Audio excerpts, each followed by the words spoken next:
Alrighty, so I have here a paper rose using plain cream cardstock. Looks pretty, but I'm going to show you one technique to add texture and depth, making our paper flower look more unique and a standout, to which, of course, I have an example here. So to start, we will be needing our petals already cut out. So for the templates and all of our other tools and materials, including the cardstock that I use, so where I got them, I placed the links below in the description. So let's set this aside for now. And for the paint, we will be needing two colors of paint. So I advise acrylic paint. So one of a light color, to which we will use white. So I'm gonna grab our flower. So I use the white paint or the light color for the edges, so as you can see. Then the other color, which I used as an accent color, I concocted a yellow-orange hue, and I divided it to 4 parts. So this one is a very viscous. I just added a bit amount of water, to which we will be using for the inner parts.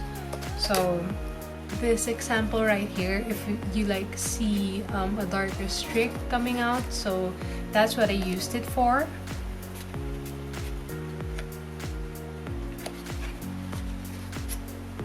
And the other 3 parts are diluted with water, to which we will most use for the central part of the petals, so like all of the other parts.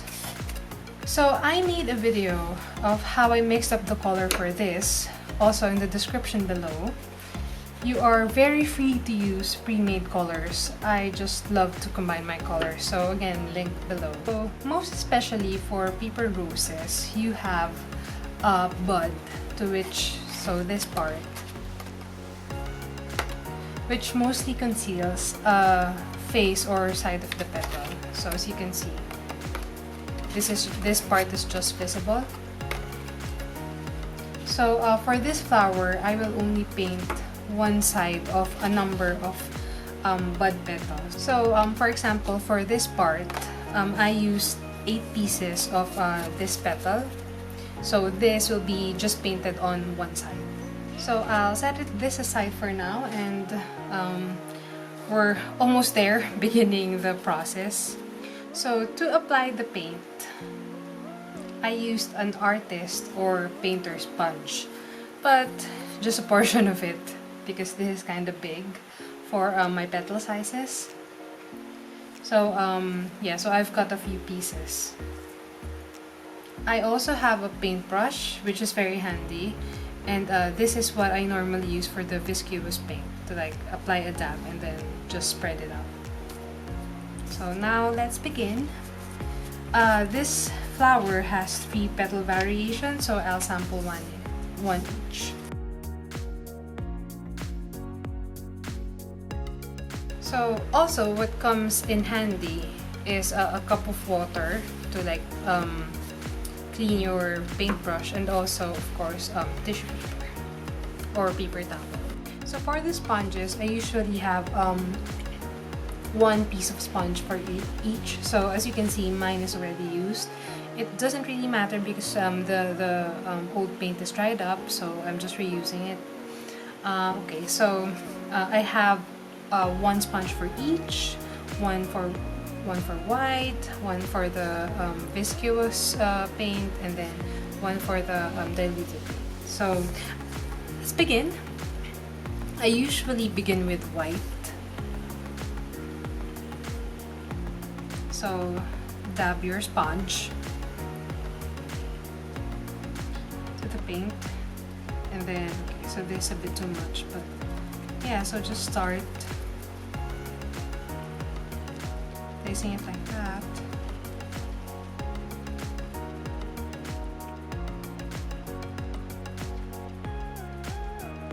And then the lighter or the diluted paint.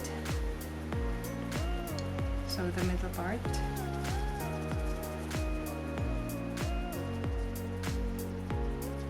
So you also don't have to paint like all the way at the bottom, because this is usually the part where you use to attach to the rose. And then what I usually do is grab my paintbrush and then use it for the viscous paint. So which I only apply to like this part, like the lower and middle part. So this gives like a thicker and also darker, so as you can see.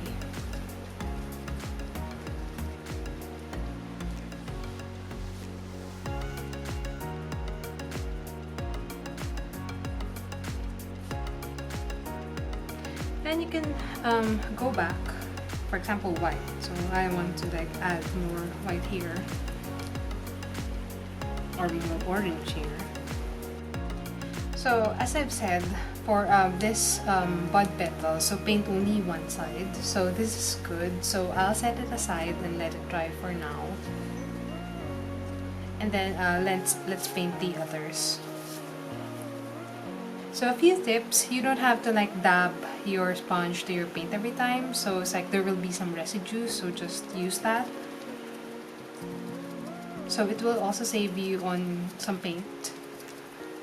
And also the colors, most especially for the colors that you need to be kinda diluted or just like subtle, so the paint will not be that strong. So for example, for the middle color, so this is not as strong, so just how I like it.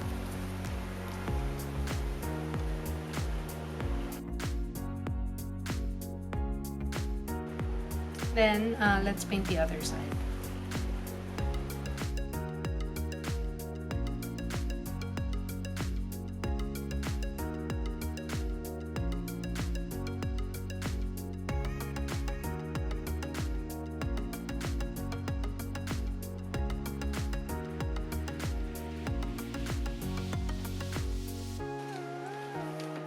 So once you're done painting all of your petals, so let it dry.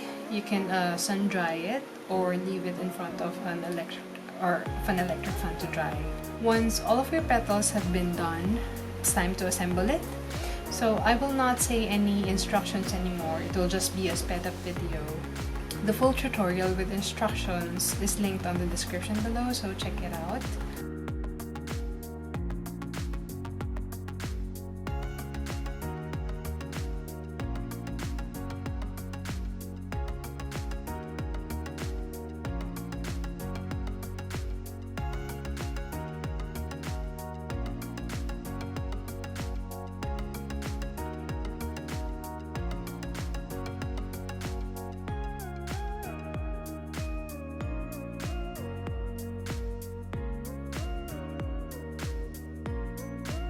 And we're done! So you see how it's so much different compared to just using your plain old cardstock. It's prettier, right? So let me know what's the next technique of adding texture to your petal you want to show you. So this or this. So place your comments below, and thanks for watching. Till next time!